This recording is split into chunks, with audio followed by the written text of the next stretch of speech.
Hello travelers, I'm Timothy French. We're in Aulander, North Carolina to continue on our quest to visit every town center in the state. So let's get started right here looking at their town offices in that building to the left that says Merry Christmas. Got some beautiful houses on the way out of town there, and they got a Family Dollar that moved in on them here. Yeah, this town's got a lot of empty buildings in it. It's going to be interesting to walk through it. So let's get started. Yeah, as I was walking through town, not walking through town, as I was driving over here from Woodland, North Carolina, I was checking out the history of this town. They had somebody had put up a great page talking about all the history of this town over the years and how it got started as a crossroads and how it got its name and all. And how it had so many businesses built up over time. As you can see right now, most of these buildings are empty. That's a shame. Somebody's done busted that one. Yeah, old building falling in like so many others. That's a shame. 110's empty over there. And as I look at that, that looks like in that history they said they had a movie theater over a pharmacy, and that looks like it could have been a movie theater over the top right there. So if y'all live here and that was a pharmacy and a movie theater at one time, let us know. Let's see if I can find out what it says about it. Yeah, Dunning ran a drugstore, and above the drugstore was a movie theater as early as 1915. They showed silent movies like Miss Lily Bell Rice, I guess is how you say it. And Mrs. Hal Burden has the piano accompanist. I can't talk this morning. Anyway, she played the piano while the movie was rolling, I guess. Then it talks about a general store and clothing store and all that. Yeah, I bet that's it over there.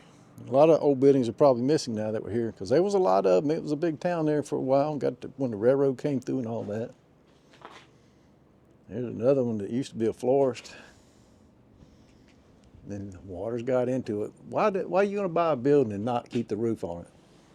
Now, if you're a building owner, let me know, because I'd like to know why you buy a building and then you just let the roof fall in on it. Because you would think you'd want to save the roof so you could sell the building later. This one's got water damage on it too. Maybe that's a good reason I don't know about it. I'm not in the buying business, but I would like to hear from you. You know, is it a struggle or what's the reason? Yeah, that building got a lot of wood coming off of that window too. The window box right here. One glass is missing. Well, let's continue on. This is another one right here. Had cards inside there. It looked like it was a drugstore at one time as well. Yep. I had a counter to sit in and eat. I bet a lot of people went there and had some great memories and food and all, getting them sodas and all. You can see they just left all the cards right there. It's a shame. It's just such a shame. That was a beautiful counter too.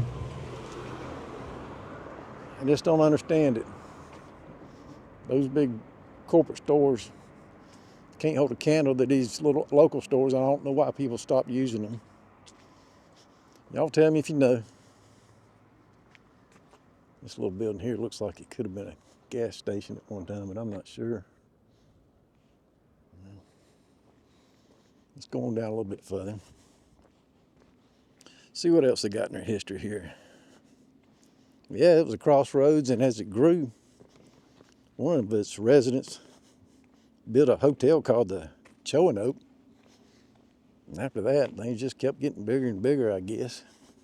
Look at this. It's all, just tear the awning down, people. Come on. Yeah, that was going down too. But as it grew over time, I picked out a few little interesting things in that long history of theirs that they had put up. And one of the things that happened in 1913 was interesting.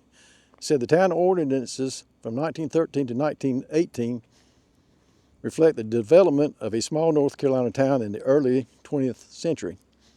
Facing the need to protect the public health, Aulander commissioners controlled the location of pivies and water closets.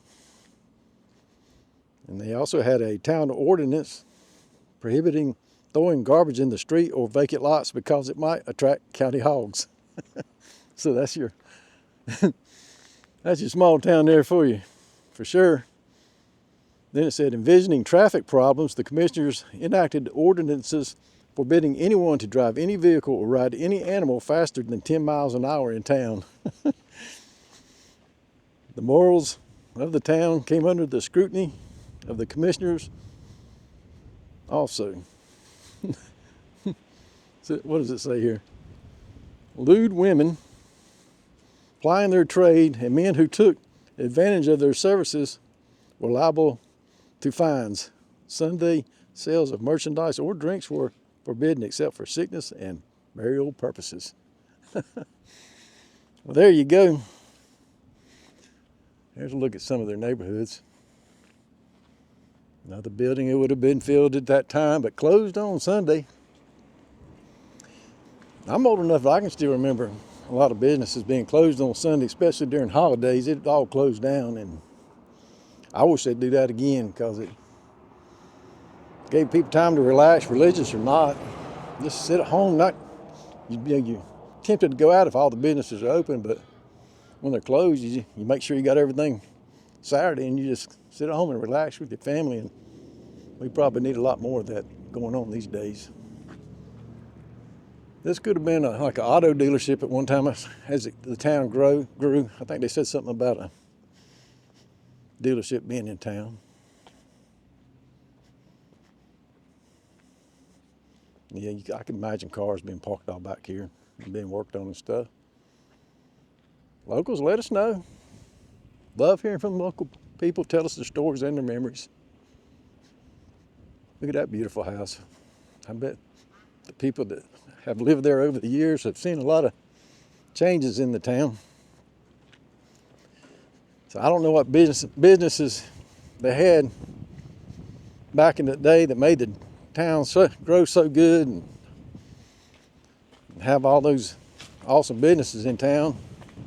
I don't know what they were, and I don't really know what happened to cause a lot of them to leave. I guess they did, and of course the town declined over time to what it is now. There's really no reason, in my opinion. If a town's got enough people and the people shop downtown, they can have a nice town center. They just gotta spread their money around, not just spend it with the big chains and franchises. That's my opinion. Y'all let me know if you disagree. Let's see what else we got as I walk. Oh yeah. It said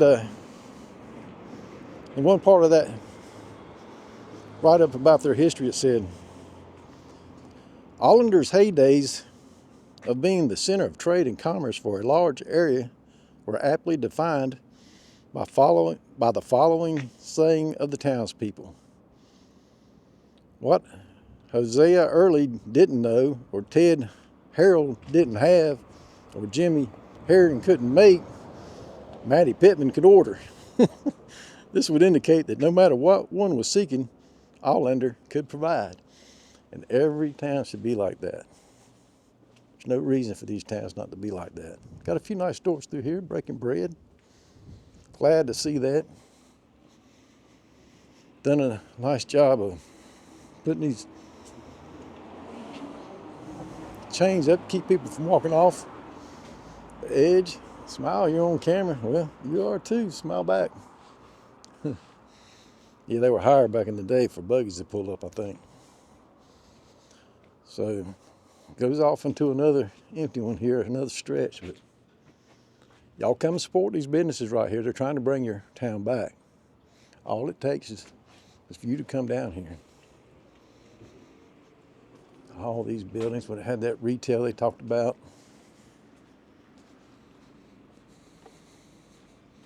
That one probably, Aulander Pharmacy's right there. That's what it was called. Look at these, this building's been here so long, they got old TVs in it. Not a flat screen in sight. What's this one here? Needs some paint. All that building needs is a little paint. This is not a business. We will not open in 2024. This would have been Melanie McNutt Moore's art class studio. Melanie passed away in October 2021 for bone marrow cancer. Well, that's sad, isn't it? Have this business here. I guess this is pictures from all those great classes they had there and the people she knew. That's what a local town's all about, just your community and your store owners. People in your community knew who the store owner was and talked to them pretty much on a daily basis, a lot of times, I imagine. Now you go in these cold chains and franchises, nobody talks to nobody. Well, gas is $2.79 here in town. There's another old gas station that this one replaced. And a sign right here on the side that says, "Welcome to Aulander." There's some of her art still on the wall there. Well, this town, let me cross real quick. If I'm not mistaken, got its name in kind of an unusual way. Like I said earlier, it was a crossroads at one time, and then it had different names up through the years as it got a post office and all. But finally, somebody wanted to, looks like it might have been a bank in that old building over there.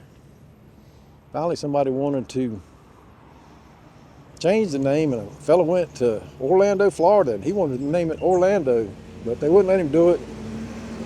And we got to talking about it, so he kind of made a variation of Orlando and came up with Aulander. Anyway, it's funny how some towns get their names.